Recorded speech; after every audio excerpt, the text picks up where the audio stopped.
Andrew Murray with Christ in the School of Prayer, in today's English and with study guide. Written by Godly Press Team. Narrated by Godly Press Team. Preface.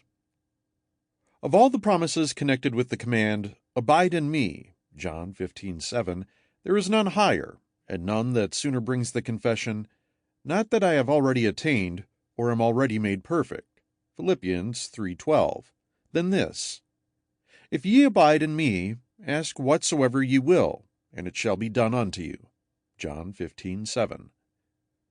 Power with God is the highest attainment of the life of full abiding. And of all the traits of a life, like Christ, there is none higher and more glorious than conformity to Him, in the work that now engages Him without ceasing, in the Father's presence, His all-prevailing intercession. The more we abide in Him and grow into His likeness, will His priestly life work in us mightily, and our life become what His is, a life that ever pleads and prevails for men. Thou hast made us kings and priests unto God. Both in the king and the priest, the chief things are power, influence, and blessing. In the king, it is the power coming downward. In the priest, the power rising upward, prevailing with God. In our blessed priest-king, Jesus Christ, the kingly power is founded on the priestly. He is able to save to the utmost, because He ever liveth to make intercession. In us, His priests and kings, it is no otherwise. It is in intercession that the Church is to find and wield its highest power, that each member of the Church is to prove his descent from Israel, who as a prince had power with God and with men, and prevailed. It is under a deep impression that the place and power of prayer in the Christian life is too little understood that this book has been written.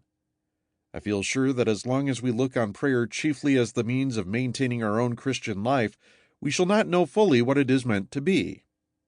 But when we learn to regard it as the highest part of the work entrusted to us, the root and strength of all other work, we shall see that there is nothing that we need to study and practice, as the art of praying aright.